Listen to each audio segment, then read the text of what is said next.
Hey you, yeah you, do you understand that your life is meaningless? Do you understand the intricacies of your Atman? Hell, do you even know what Atman is? But I bet you'd like to know. No, if that sounds like you sound exactly like my man Siddhartha. That's right, you sound exactly like my best friend Siddhartha. Right? Some call him Gautama, as that is his last name. Some call him the Buddha, or even the Awakened One. Siddhartha, as I have known him, has always gone through his entire life to try to search for a way to soothe the pain of his curiosity, the pain of his thirst for knowledge. Siddhartha's journey forces him to face his own purpose in life, as he doesn't know it yet. Right? His entire life has been trying to find himself, trying to rid himself of his desires so he can reach enlightenment. And I know exactly what you're thinking. Wow, this sounds exactly like me. And trust me, friend, I know exactly what you're going through. Millions of people every year have the same exact problems. And you know what? I can help you. Siddhartha can help you. And friend, I know what you're thinking right now as well. Where can I meet the Siddhartha guy? Well, I got some bad news for you. Siddhartha is actually fictional. He's written in a novel by Hermann Hesse. Right? He's fictional, but his teachings can still help you and me. Everyone. And I know again what you're thinking. How will this help me? This has no bearing to me. Well, friend, let me tell you. This novel took the world by storm during a time when kids were searching for purposes in life. Let me clarify a little bit. Hermann Hesse decided to become a poet at the age of 12. He admitted years later, once he finished his schooling, he struggled to identify how he achieved his dreams.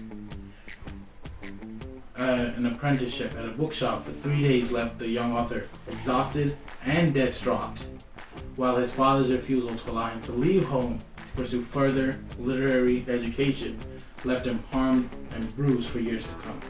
After a year of hard labor, Hesse gave up his apprenticeship as a watchman in order to devote himself completely to his literary desires. He began an apprenticeship to a bookshop in this country, where in his spare time he discovered the classics of German romantics, whose themes of spirituality, aesthetic harmony, and transcendence would define Siddhartha. Now that you know a little bit of background about Hermann Hesse, let's dive into the depths of Siddhartha and how they connect to Hermann Hesse's life.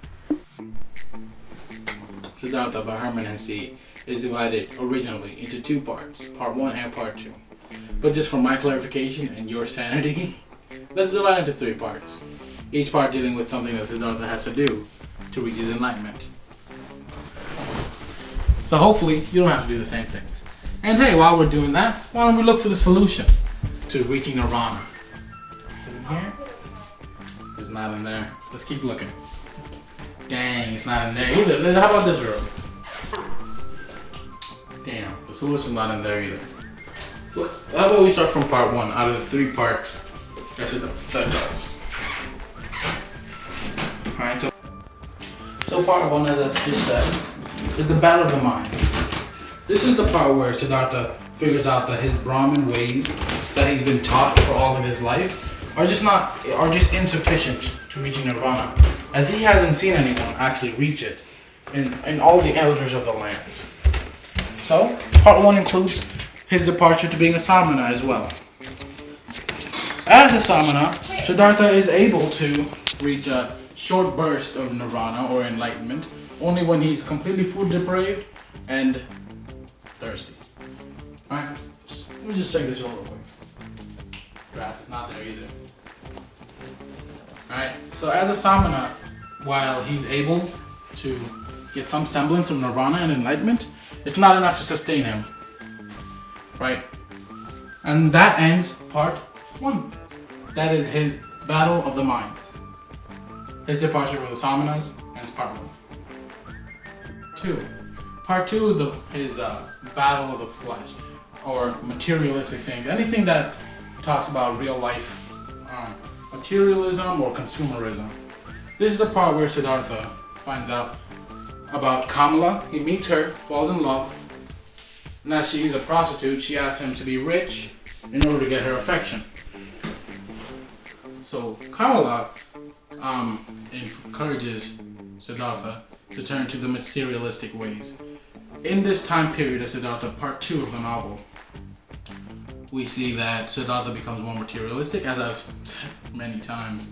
He gets rich, he gets a lot of women, and we later find out he impregnates Kamala. Right? But even with all this, he gets to a point where he goes to the river and contemplates killing himself because it's still not giving him the enlightenment he wants. He feels like he's wasted a lot of his life following these materialistic pursuits. So, this is the part of the story where he is in deep depression. Right?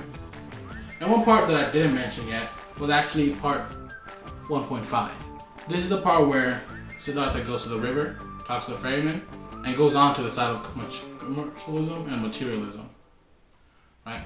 So now that I've caught you up a little bit from part 1 to part 2, let's talk about part 3. Part 3 is the part where Siddhartha comes back to the river. He meets the ferryman, Vasudeva, and he finds his way into nature. He finds his way into life outside the materialism that Kamala enforces, and life outside the mind that the Brahmins and the Samanas enforce. In this part, at the ferry and the river, Siddhartha learns a lot about life, the passage of time, and his pursuit of life. In this part, Siddhartha learns about nature and everything it has to offer. Right?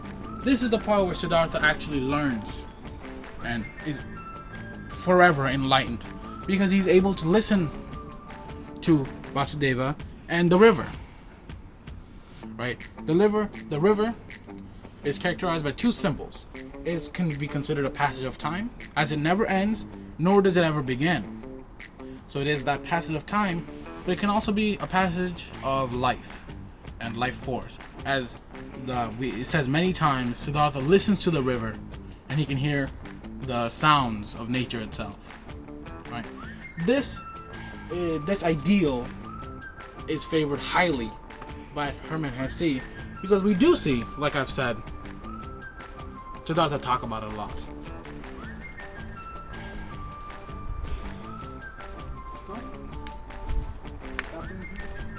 End of part 3. Nature. When part 1, mind, wasn't able to fulfill Siddhartha, he turned to part 2, flesh and materialism. And that wasn't able to sustain him. He turns to part 3, the river and the ferryman. And that ends the book, and that gives him the solution he's looking for. He finds enlightenment when he speaks to the river because the river is an endless source of knowledge and, as we find out later, wisdom. Because throughout all the teachers he's had, even the Buddha, we know that wisdom cannot be taught, only knowledge can. And the river, while teaches him knowledge, nature itself gives him the power to achieve wisdom. And that ends part 3. So at this point, Siddhartha understands that nirvana or enlightenment, whatever you want to call it, it's not about intellectual property values, nor is it about materialistic or consumer values. It's about a collective consciousness of everything combined, right? It's not the right or the left, it's the medium.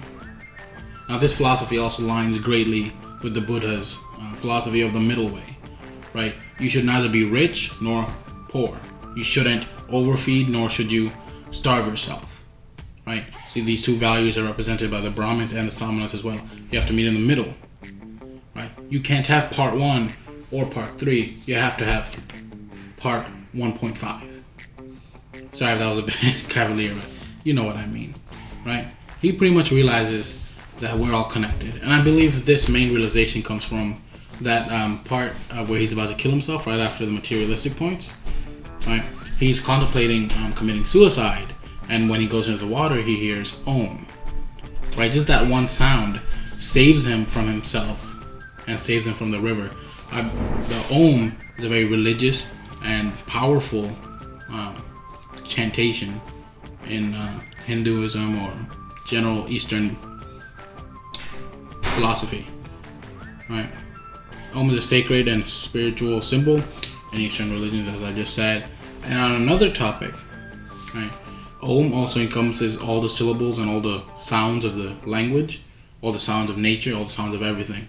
When you say Om, like many of the enlightened people do throughout history, you can hear every little thing. You can hear a bird chirp, or you can hear a lawnmower.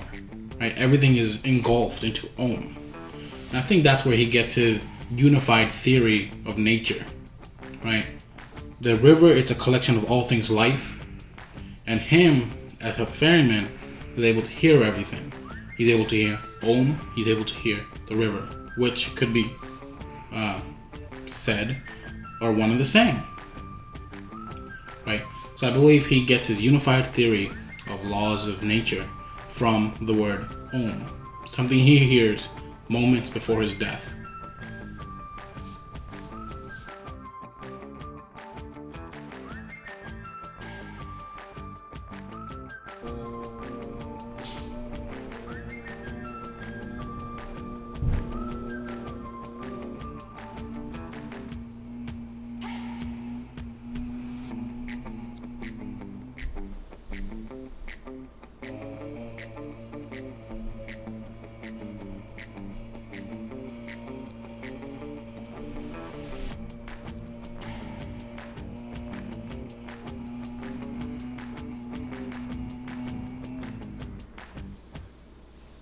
Bye, Siddhartha.